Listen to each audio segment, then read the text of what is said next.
Welcome to Leela 5 star.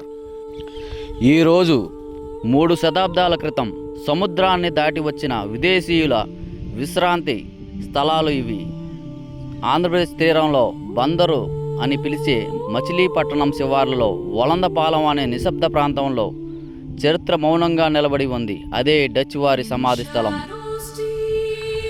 ఆంధ్రప్రదేశ్లోని బందరు మచిలీపట్నం శివార్లలో ఉన్న వలందపాలెంలో Dutch వారి సమాధులు ఉన్నాయి.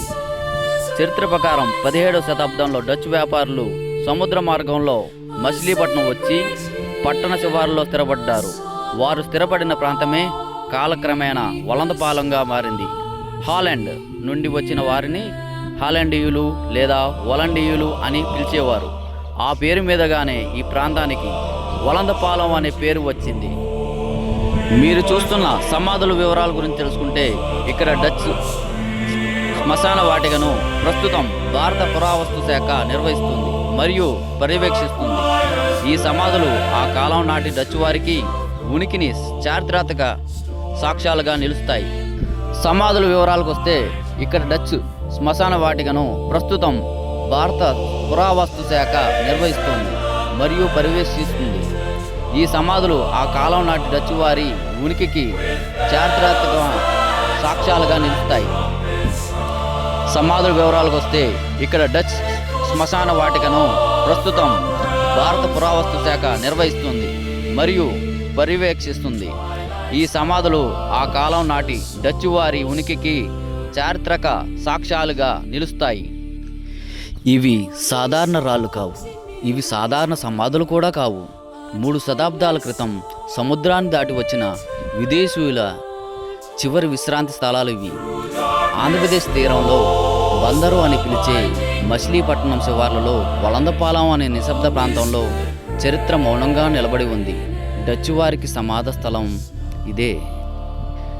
డచ్ వారి సమాధి స్థలం ఇవే. Machilipatnam the great port.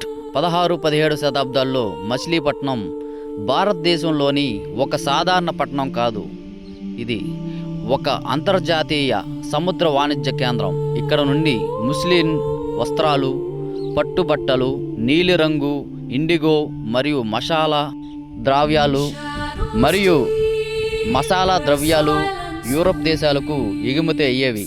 ఈ సంపదే యూరోపియన్ శక్తులను ఈ తీరానికి తీసుకువచ్చింది. పోర్చుగీసులు, బ్రిటిష్ వారు, ఫ్రెంచ్ వారు అందరి మధ్య డచ్ వారు కూడా మచిలీపట్నానికి వచ్చారు.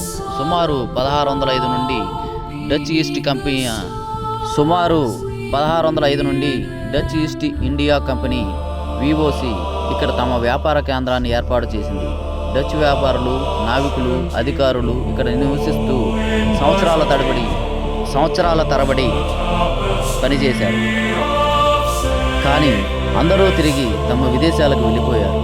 సముద్ర ప్రయాణాలు, వ్యాధులు, వాతావరణ పరిస్థితులు చాలామంది ఈ విదేశీ నేలపైనే తమ జీవితాన్ని ముగించారు. అప్పుడు అవసరమైంది ఈ ప్రత్యేక సమాధి స్థలం. అలా ఎంపికైన ప్రాంతమే వలందపాలెం. మచిలీపట్నం కొంత దూరంలో నిశ్శబ్దంగా ఉండే ఈ ప్రాంతాన్ని డచ్ వారు తమ సమాధి స్థలంగా మార్చుకున్నారు. సుమారు 1677 ప్రాంతంలో ఈ డచ్ సెమిటరీ ఏర్పడింది. ఇన్సైడ్ ద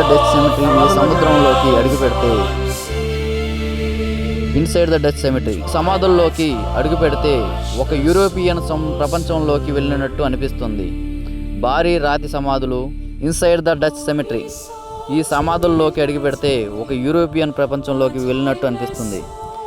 భారీ రాతి సమాధులు, క్రైస్తవ క్రాస్ గుర్తులు, చర్చి శైలి నిర్మాణం మరియు అద్భుతమైన శిల్పకళ. ప్రతి సమాధి ఒక వ్యక్తి జీవిత కథను మౌనంగా చెబుతుంది. ఈ రాతి పలకలమైన ఉన్న శాసనాలను చూస్తే, ఈ రాతి పలకలపై డచ్ భాషలో శాసనాలు కనిపిస్తాయి. ఇక్కడే తెలుస్తాయి వారి పేర్లు, వారి హోదాలు, మరణించిన సంవత్సరాలు. ఇవి కేవలం శాసనాలు కావు, ఇవి చరిత్రకు జీవించే ఆధారాలు. డచ్ వారికి ఆంధ్రప్రదేశ్కి ఉన్న ఈ కనెక్షన్, ఈ సమాధులు డచ్ వారి ప్రేమ కథ మాత్రమే కాదు, ఇవి చెబుతున్నాయి. డచ్ వారి ఆంధ్రప్రదేశ్కి ఉన్న కనెక్షన్ డచ్ వారి కథ మాత్రమే కాదు, ఈ సమాధులు చెబుతున్నాయి. డచ్ వారికి ఆంధ్రప్రదేశ్కి ఉన్న కనెక్షన్ ఈ సమాధులు. డచ్ వారి కథ మాత్రమే కాదు, ఇవి చెబుతున్నాయి. ఆంధ్రప్రదేశ్ తీర ప్రాంతం ప్రపంచంతో కలిసిన విధానాన్ని మచిలీపట్నం ఒక చిన్న పట్టణం కాదు, ఒక గ్లోబల్ ట్రేడ్ సెంటర్. కానీ నేడు ఈ ప్రస్తుత పరిస్థితిలో ఈ చరిత్ర పరిస్థితి ఎలా ఉందంటే శిథిలావస్థలో ఉన్నాయి. కొన్ని శాసనాలు మాయమవుతున్నాయి. కాలం నెమ్మదిగా ఈ చరిత్రను తినేస్తుంది. ఈ సమాధులు విదేశీయులు కావచ్చు, కానీ ఈ నేలపై ఉన్న చరిత్ర మనందరిది. వీటిని కాపాడకపోతే రేపటి తరాలు జీవించడానికి ఉంటుంది. ఈ సమాధులు విదేశీయులది కావచ్చు, కానీ ఈ నేలపై ఉన్న చరిత్ర మనందరిది. వీటిని కాపాడకపోతే రేపటి తరాలకు చూపించడానికి ఏముంటుంది? ఈ మౌన సమాధులు మనతో మాట్లాడకపోవచ్చు, కానీ మనల్ని అడుగుతున్నాయి, మీరు మమ్మల్ని గుర్తుంచుకుంటారా? చరిత్రను కాపాడితేనే భవిష్యత్తుకు విలువ ఉంటుంది. ఇవి వలందపాలెం డచ్ సమాధులు మచిలీపట్నానికి గర్వకారణం. ఈ వీడియో మీకు నచ్చితే లైక్ చేయండి, షేర్ చేయండి మరియు చరిత్ర కోసం ఈ ఛానల్ని సబ్స్క్రైబ్ చేయండి. ధన్యవాదాలు. నమస్కారం.